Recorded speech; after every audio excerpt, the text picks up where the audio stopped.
Hello, everyone. It's great to be here. I'd like to start off with a demonstration. I'd like to have everyone please stand up. And on the count of 3, I want everyone to go like this.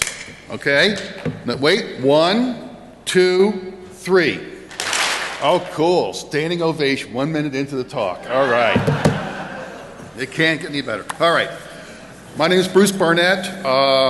I've been doing a lot of, I'm a computer scientist. Some of the work I do isn't quite as exciting to people around here. Things like data provenance and security ontologies and stuff like that. But I'm also a magician. I've been a magician for 40 years. And I have, maybe some of you have read my tutorial on SED. I don't know. Anyone? #1 on Google, but anyhow. So I kept thinking about the similarities between what magicians do and what hackers do. And there's actually a lot in common. You know, first of all, you ever notice magicians are always wearing black, which seems to be, you know, dominant color here. They like to shock people. And we've got a few interesting people around here who are in that category. But mostly, they have secret knowledge. And secret knowledge is the key to both hacking and to be a magician. Because with secret knowledge, and you go against something who has very rigid assumptions, it just blows right through it, and you get profit. Got to put the formula in there somewhere. So what I'm going to do is I'm going to talk about the magician's toolkit, you know, the different things they use to accomplish the illusions that they're doing. And then I'm going to talk about the similarities between what magician's tools are and the hacking tools. I'm going to talk about basic psychology and some advanced psychology, and then I'm going to give an example, putting it all together, saying how I would apply it if I was hacking into a company. So first, let's talk about actions. Like the first one is important to know is the feint. It's the oh, here's the pencil. See, that was a feint. I knew exactly where the pencil was. I was just pretending I didn't know where, you know. And that's so. And you see this in hacking. Like you go to websites and saying, "We're now scanning your computer for viruses," and you see little dials spinning around and all that. It's not doing anything. It's just a feint. You know, and the next thing is the bluff, where they're basically saying something that's just an outright lie, and that's typically, you know, like the website saying, "Oh, we've just detected a virus on your computer. Please install this software." So now the third thing is very important. This is the most important thing is the sleight. You take something like this, and it just. Oh, there it is over here. It's no big deal. It's just oh, there it is again. Okay, it's just a secret action with some technique that magicians use, and a lot of times it requires a lot of practice to really be good at this. Some magicians will spend 20, 30 years just doing one sleight and doing it really good. Also, sleights are less valuable the more they're known. If you know what's happening, it's not as effective. Also, sleights can be worth a lot of money. There's an underground economy for magicians where they barter secrets with each other. So what's the equivalent in this in hacking? It's the exploit. It's a 0-day. All these things are true. I mean, a really good exploit is worth quite a lot. A speaker yesterday said they're worth like $100,000 and up for a really good exploit that works 100% of the time. And also, again, if you know about it, it's not as valuable anymore. And there's an underground economy as well. So, and the fourth sort of action is timing. That's very important in magic to get the timing just right. And that can be applied to hacking too. For instance, if you're doing a port scan, you do it over a long period of time, like over months or so, or it probably would not be detected. Now, props. Props are the objects magicians use. And some of them are just regular objects. But they're special objects too. First of all, there's the gimmick. The gimmick is a secret device. You don't see it, but it has a secret function. For instance, if I had a piece of tape, a sticky thing right here, and I could then to put this pencil right here and have it stay in my hand. Now, now there's also another type of gimmick where you don't actually have a special gimmick. You use another gimmick that has a secret function, which is what I did here with my finger. You know, so and the equivalent in hacking or the gimmick is the rootkit. You know, it's hidden. You can't find it. You can't see it very easily, but it has a secret function. Now, the next thing is a gaff. A gaff is a device that you see that has a function that you're aware of, but it's been modified. If I take a pencil and I stick a magnet on it or a thread, it becomes a gaffed pencil, okay? Now, and what's the equivalent of this in hacking? That's like a backdoor or an Easter egg function in some software. All right, now the third type of object magicians use is a fake. For instance, if I have a rubber tube and I paint it yellow and stick an eraser on it, it wouldn't really be a real pencil. It would just be like a rubber tube that looks like a pencil, you know. But that's what a fake is. And what's the equivalent of this in hacking? Well, that's like a Trojan horse or a man in the middle. It's not really the website you're going to. It just pretends to be the website, and things are passing through it. All right, now there's people. But first, I'd like to do a demonstration. I need 3 people to have a dollar bill. Anyone has a dollar bill? You'll get it back, I promise. Okay, there's one. I need 2 more. Come on. Just stay right there. Okay. 2 more people. Okay. Come on up. No, just no. I'm not touching that bill. Okay. I want you to look at the bill. So you're looking at the president. Okay. So he's right in the middle. Then fold it in half, right down his face, so the president's on the inside. You got that? All right. Now fold it again, the same direction. Again, okay. Now fold it top to bottom. Fold it the other way down. Okay, and now give your bill to someone else so you don't have your original bill anymore. All right. Now I need someone else. Let's see.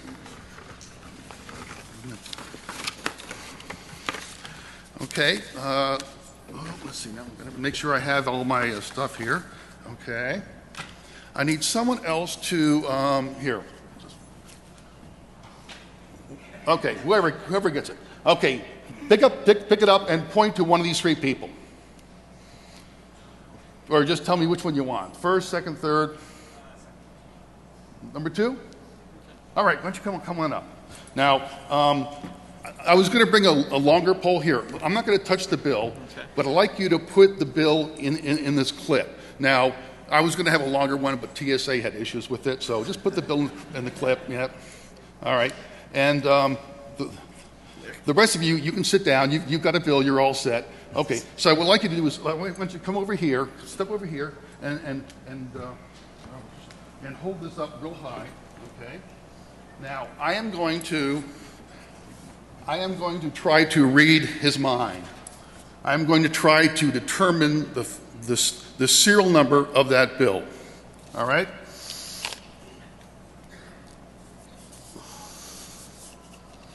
Okay, please open up the bill and look at the number. You got it? Yeah. All right. Now I want you to, did I get the number correct? Yes. Thank you very much. Oh, you people are so gullible. No. Actually, why don't you read the serial number of the bill? Step right up here and tell everyone what it is. F760821555I. Thank you very much. And you can keep the bill. You're all done. Thank you. All right. So we're going to talk about people. And, of course, the first one you're all thinking of, a shill, a stooge, a secret accomplice, you know. Now, I made things a little bit interesting to you because maybe all 3 of those people were accomplices. You know, who knows? Now, and of course in hacking, this would be the insider threat, someone on the inside. Now, for this to work, you really have to trust the person. If you don't trust the person, or suspect the person, then this might not work. So that's very important, that if you would have trust in the person. The more you trust them, the more likely you're going to be deceived by them. There's also interesting little ploy. It's been used in the magic on a stage production where they had, the magician was the main character, and they had a protagonist, the enemy, someone who hated the magician. The magician, put something, on a table and covered it up with a cloth, and his enemy, his nemesis, says, "I don't believe you." And he picked up the cloth, says, "Yep, okay, it's still there." And then, boom, the thing vanished. And what really happened is the person who was the enemy was the one who was a secret accomplice. He stole the item out when no one knew about it. So this could be applied in hacking too. For instance, if you have someone who's an enemy of someone else, and if they say something about this other person, you're more likely to believe them, even though they might be an accomplice. But you see, this is also how it works. You get email, and it's more likely to believe it from a friend than a stranger, and so on. So now the second type of accomplice is an unwitting accomplice. This is like social engineering. That's what I did with the say yes gag. I had him go along with it. Just for some fun. And you see this happening when sometimes social engineering, they call someone up and they give a big, one of your colleagues is visiting our site today and they're having problems getting access to the network and he's kind of busy right now. I'm trying to help him out. Could you please do me a favor, So you see that happening a lot. All right, and the third type is the patsy or the fall guy. So if you want to know how that bill worked, just ask our patsy here. So I'm sure he'll tell you how everything all worked here. Don't ask me because I'm not going to tell you. Okay. All right, now let's talk about psychology. The most important principle in magic is naturalness. The professor, Di Vernon, is a noted expert in magic. He always stressed how magic had to be natural. Tarbell talked about it, a bunch of other people talked about it. If you're doing something and it doesn't look right, like I could have the best sleight in the world, but if I had to go like this when I'm doing my sleight, it's going to be suspicious. So you have to do sleights so they look completely natural. And that's really the most critical thing. In fact, someone said all magical effects have a flaw, and the stuff they do around it helps disguise that flaw, because they really can't be natural. I mean, if they were really that good, they could just, point to someone, do something, boom, make a car appear with waving their hands and all that. They always have to disguise it and do things around that to make it look somewhat natural. But what if you can't? What if you can't be natural? What if you can't do it? Can't be 100% natural? Well, one of the first things a magician tries to do is they try to make it look as natural as possible. For instance, if you have an exploit and it generates 3 log entries, if you can eliminate 3 log entries and go down to 2, that's better. If you go down to 1, that's even better still. If you have no log entries at all, no alarm, stuff like that, that's the best. So that's the goal, is trying to reduce anything or remove anything that is unnatural. If you're going to have use a buffer overflow, if you pick padding of all A's or something like that, the log files might show that up, and that'd be more suspicious than putting something that real file names involved in there. There's even a Mason had an interesting paper on shell code using the English words, which is a very interesting idea. So, and if you can't eliminate it, you try to find ways to hide it. I was listening to Paul.com podcast, and they had Mike Murray and Mike Murray were talking about how they used D instead of CL for Oracle. And they were able to trick a lot of people into thinking that was the legitimate website when they tried to make it look as similar as possible. So that's, again, the same sort of principle in doing that. Now, and if you can't do that, sometimes you just can't do it. So what else can you do? You can make something that is unnatural become more natural. And you can do this with like some sort of contrived justification. If you come up with some sort of situation that help explain this, and maybe even adding things to it to make this sort of thing seem more reasonable, you can do that. Social engineering does this a lot. Another thing you can do is repetition. If you do something once, it's suspicious. If it happens 100 times, and nothing happens, it's not so suspicious. For instance, if you had an exploit, which you may want to do that you couldn't, that would leave log entries, you could, for instance, create a tool that you let script kiddies run that looks like probes for this vulnerability but doesn't actually do anything.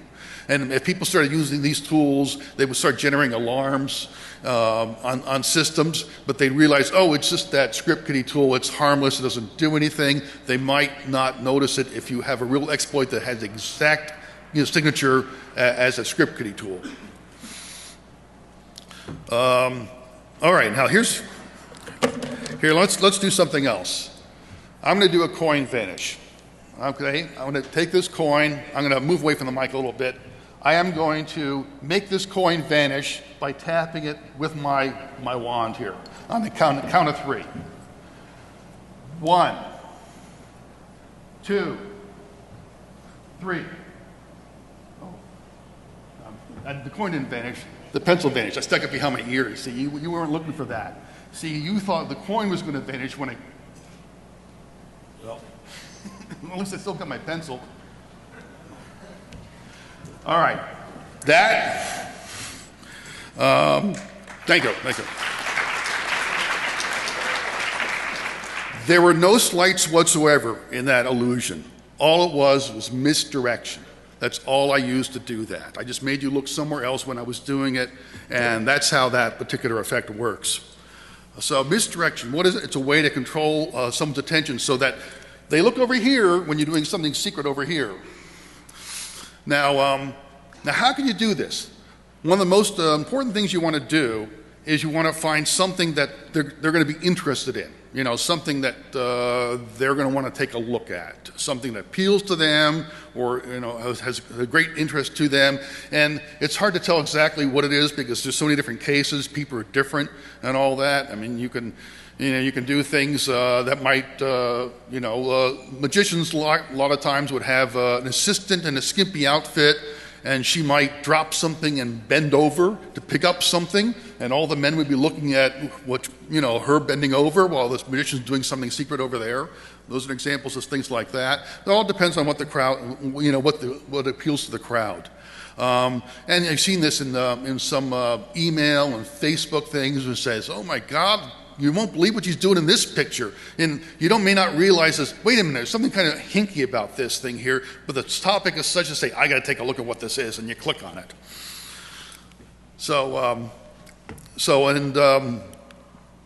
Now that is, okay, there's different kinds of misdirection. The first one is the directed misdirection, where you say, look over there, and of course that doesn't always work. It has to be something logical that makes sense. You can use certain things like if it doesn't make sense, it might be suspicious, and if you're suspicious, you may not look where they want you to look. You may look elsewhere. So it's really important to make this make sense. So you have to find out what attracts their attention.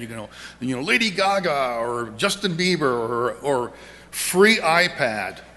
That gets people's attention a lot. They stop thinking about certain things. Now the other thing you can do is on the uniqueness of the event. Some things that just sort of grab your attention. Hackers have set off fire alarms when they've broken into systems.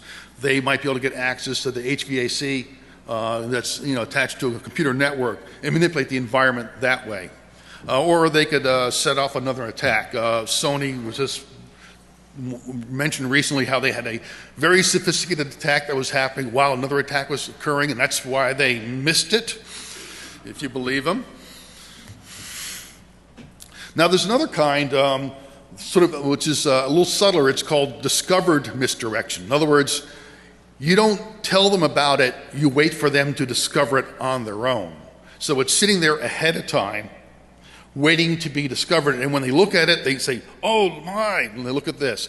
So it can be very useful, but you have to control the timing, because the timing is not always under your control. If you can do certain things to make them want to go there and look at it, that's what this will do.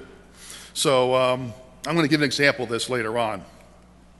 There's also another kind of misdirection called constrained misdirection. Penn and Teller do something where they throw something over someone's head and he doesn't know what happened to it and everyone else does, because they're controlling what he sees. That can happen, it happened a long time ago. I'm not too sure how it happens right now, but if you can control the environment, maybe get an administrator to have remote access into a machine that you control, they may not see the things that, that they think they're seeing, because you're controlling the environment. So that's a possibility. Now here's some more advanced psychological techniques. I was just mentioning misdirection, but there's a lot more magicians can apply to fool people.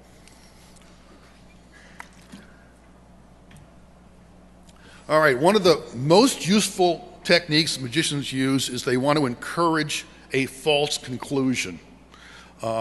Magicians have these things they call sucker tricks, and it's designed so that when it's being performed, it's pretty obvious to you what's really happening, and you start seeing, you start thinking what it's going to be. They do this a lot with kids. The kids they want the kids to yell out and saying, "I know what you're doing. Turn it around. It's on the other side," whatever. And of course, at the very end, the magician reveals the fact that, well, no, you're wrong. This is what really happened. They turn the other side and something completely different. Or they'll make you think that someone's hidden underneath a table that's surrounded by a curtain, and then they pull away the curtain at the last minute. So oh, they're not under the table. So this is really, really useful. It's you have to basically get them to experience a false premise. A false alarm is also another thing that can do this. So that if you can generate an alarm, you might make them think something's happening when it's not. So that's another useful thing to do. You could repeat that, and they would also then learn to not trust alarms if you're abusing that. Some examples: the dark market sting. The guy was pretending to be involved in illegal activity. Another case I saw on the SANS mailing list. Someone had a shockwave file, and it had malware in it. It had a virus in it, but it also had the iCar test virus in it. Why would a file have a harmless a virus and a real virus in the same file? I think it was someone trying to be deceptive. Another good thing the magicians love to do is they like to be able to use multiple methods. If I can do the same effect using 3 completely different concepts, it becomes really hard for someone to figure out what's going on. For instance, let's say I was doing a trick and it required a trap door, okay? But I could also do the same trick, but this time I didn't use a trap door, I used a mirror. And they looked identical. If you saw both versions of it, you say, I've seen it more than once, and he didn't use a trap door and he didn't use a mirror, so I don't know what he did. But meanwhile, it's like when I'm not using a trap door, I'm using a mirror. When I'm not using a mirror, I'm using a trap door. And that's very useful. So if you have multiple ways to do certain things, it makes it really hard to figure out which one it is that's really happening. And it's a very good psychological thing, because they say, once they say, well, it's not this, I know it's not this, they tend to want to believe that again. Another thing that some magicians have done, especially when they're working, trying to steal market share from another magician, is they will come up with an illusion that maybe is an improvement over someone else's illusion, and they'll tell people, says, unlike some magicians, we don't use a trap door or whatever it is, and they purposely reveal the technique that other people are doing to improve the illusion of what they're doing. And that could be useful too. We'll talk about that. All right, and another very useful thing for magicians is a switch, where they're using something, a gimmick, a gaff, using something that's gaffed. And what they do is they let you examine it, and then they regular object, and they switch it for the gaffed object, or maybe they do it the other way around, where they use the gaffed object and they switch it for regular object, and then hand it out, let people take a look at this. So that, that's very common.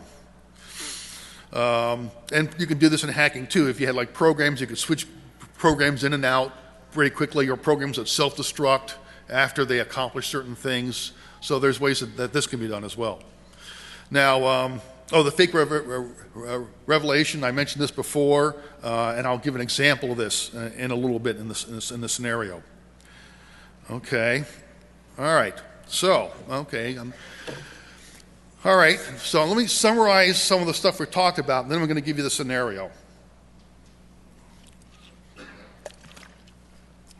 See, first of all, I believe there's a lot of things in common, but what I do not think is a lot of people have applied the psychological techniques of a magician as they're hacking as much as they could. And I'm going to try to describe this, and we'll call this person a magician hacker, I guess. I don't know what else to call. So let's pick a scenario. We've got this company, and they have some very valuable intellectual property. I'm thinking, for instance, they could have a server that has all their source code of everything on it, or some sort of database with very valuable financial information or something. But they also have very good security. The XYZ company has really good security, and they got sharp people.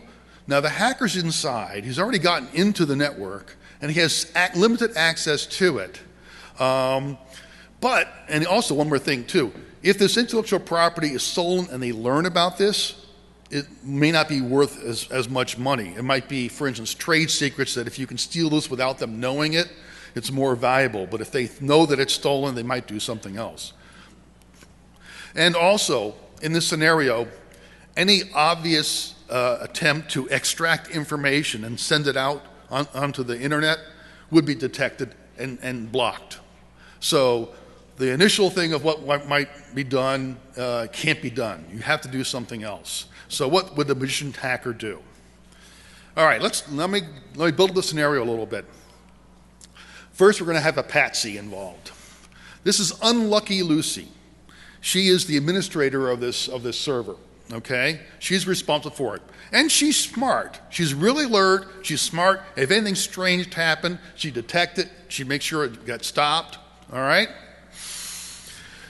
But let's say the magician hacker has partial access to some of her files. Maybe she's got a directory that she owns that he can put some files into it. And also, she also has some files that under her control that can be propagated throughout the network. Maybe she's got some sort of startup batch file or something like that people use, or something along those lines. All right, and so what does he do with there? He sort of scopes it out, finds the patsy, and then first step he's going to go to some web forums and create an account using Lucy's name and create some interesting little pieces of information there, which we'll discover later. Okay? All right. There's also Innocent Ivy. Something's gonna happen to her too, but this is all like setting up the discovered misdirection thing. All right? So the hacker has to do a little bit more work. He's going to create some files on a public-facing web server. But these are files that are not indexed on the main page. Search the spider might not find them. You have to know about the URLs to actually see these files. So these files are created, and they're available on the internet, but no one knows about them yet.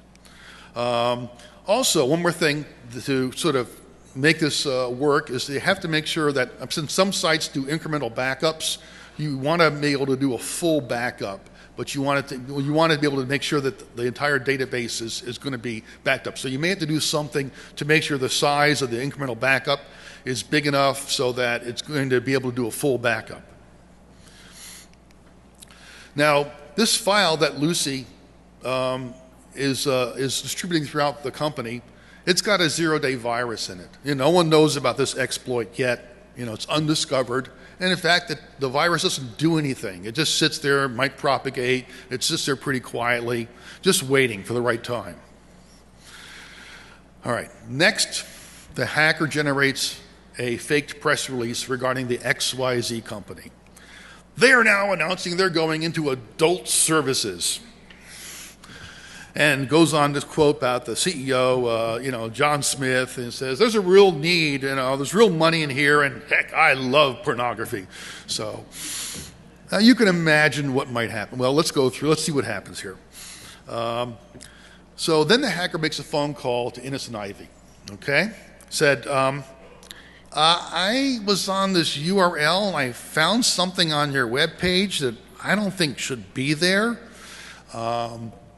And notices and lets Ivy know about this, and she checks it out, and she reports it to her manager. Says, "Oh my God!"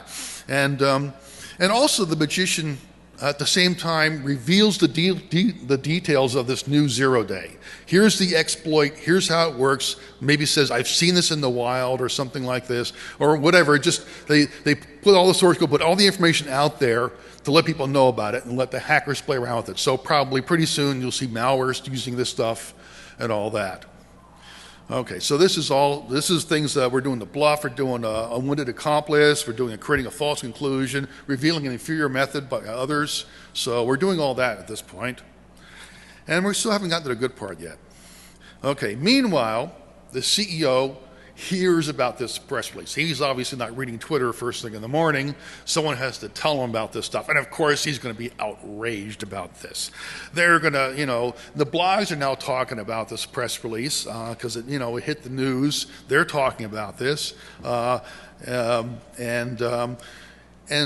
they publish a press release in response, that say, denying this whole thing. It's just, it's just a fake press release. Don't believe it. Okay? But then they learn he's got porn on his website. So we might have to issue another press release that sort of contradicts the first press release, saying maybe to figure out how to get around it. He's going to be sweating bullets on this. All right. And maybe the hacker has some, they found some of the screenshots of what what these pages are and publishes it on Twitter and stuff like that and let people see what it is. So it all gets around. They're going to take it down quickly, but, it's going to be there. And it might look like something, like there's the CEO saying, this is good porn here, I personally guarantee it, So he is going to be pretty upset. Okay. And, at this point, now the antivirus companies are now creating signatures for that malware that we just talked about, that 0-day just came out. So this is the first round of chaos. Let's go a little bit deeper. Okay, so now Ivy gets some random email saying, one of your people, Lucy, was talking about XYZ's company and their new porn stuff, or new porn content, and how she thinks it's a really good idea and all that. We just want to let you know. Was it Lucy? Lucy did this? So anyhow, they check it out, and lo and behold, in Lucy's file, there's some JPEGs that were on the website, and maybe a rough version of that press release in her files. Uh-oh. Ivy reports this to the chief, and Lucy gets fired. The stuff like this, they just want the people out of there as quickly as possible, just hush-hush, hide everything, and all that, and get the person out of the door as quickly as possible. But now the blogs are talking about this too, about the porn pages that were showing up and how it sort of counters the first press release that came out. And the virus signatures are now updated and propagated throughout the throughout the systems to say, here's the new virus that we're putting a signature into the system, and they're all getting updated. All right. So this is sort of the second round of chaos. So what happens now? Okay, now the hacker decides to publish a second press release, faked one, from the XYZ company, saying, Where now is a policy that all our press releases are going to be cryptographically signed, and the public key to verify the contents of the press release is on our web page over here. And sure enough, there's a public certificate. It's on the web page. They can go to it. They can validate it. And they say, oh, and by the way, we are getting into the porn business, and this is cryptographically signed. And that the CEO has some issues with the current direction. All right. And by the way, the antivirus package just sort of says, oh, we have hundreds of machines are now infected with a virus.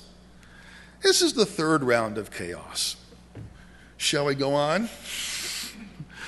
All right. So, now next thing, this virus, it does have one thing this virus does. It was waiting for the right time. The time is now.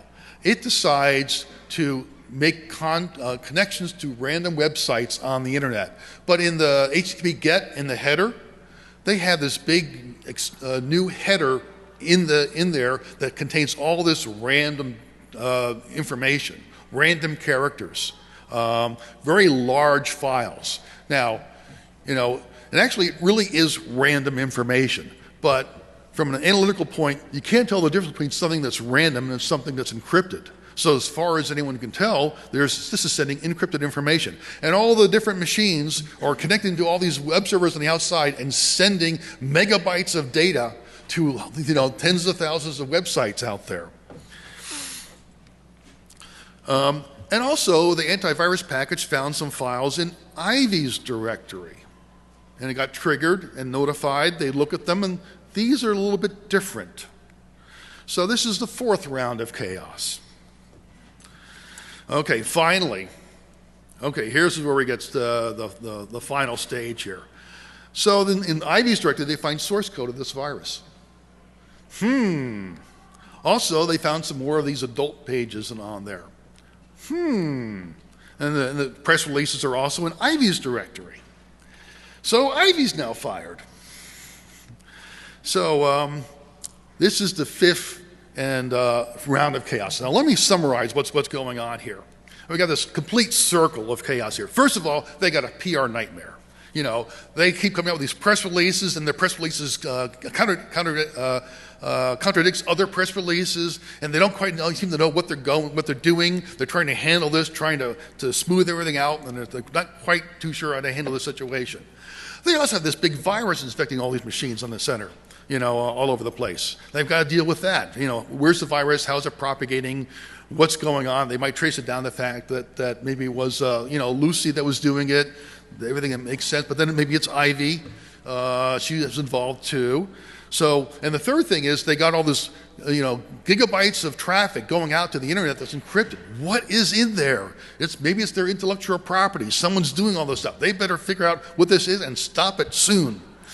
The fourth thing they have to worry about is they have 2 cases of wrongful termination. I mean, the CEO is not going to care about this. They just want the people gone. They don't want to care about, excuses. What's that? Oh, okay. It says wrongful termination. I don't know what it is. Well, I got chopped off. Okay. All right. And the next one is, now people are going to have problems with their management. They're not quite comfortable with what's going on because Ivy and Lucy got fired. People know these people. They can't understand what's going on. Rumors get spread. People can't make up their mind as to what's going on and who's to blame for that. It seems like they're blaming people, for no real reason, or maybe they are. It's really confusing. And the fifth problem that they have is the fact that the server, the administrator of the server is now changed. They lost the primary and they lost the secondary, so they have some other person who's not familiar with that server. Now, you think they're going to care about that last one? It's just not going to be something that's high on their radar. So, now we're going to complete the illusion. Now, like magic, once you know what's really happening, you're going to be disappointed because it's so simple. That's how magic is. But it's not just the effect it's done, it's the whole creation of the illusion with all of the misdirection and all the psychology of the whole thing. That's what makes magic interesting. But what really happens can be very simple. So what we're going to remember, what we're trying to do is trying to steal the information from the database and not be detected and be as natural as possible and leave no evidence. So this is what's done. It's pretty simple. Well, we're going to do a full backup of that database, and using some DNS cache poisoning or something like that, it goes to a different website, a different external server, maybe in a different country or whatever, but they may not notice it. And when it's all done, it sort of cleans up all traces of it. You know, the DNS cache will be cleansed, and as far as they can tell, everything looks perfectly fine. So therefore, you have profit. Thank you.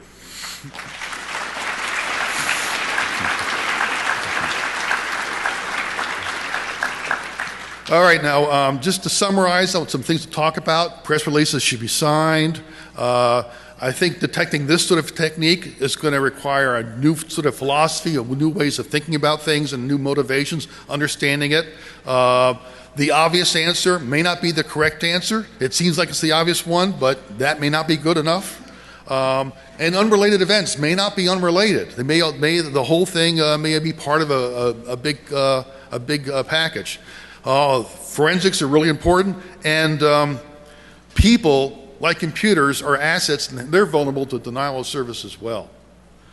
So in the DVD and on my web page, there's an 18-page paper. I give a lot of detail to all this stuff. I've been collecting information about this. If you have any questions, contact me, and I'll update the papers, and hope you enjoyed it.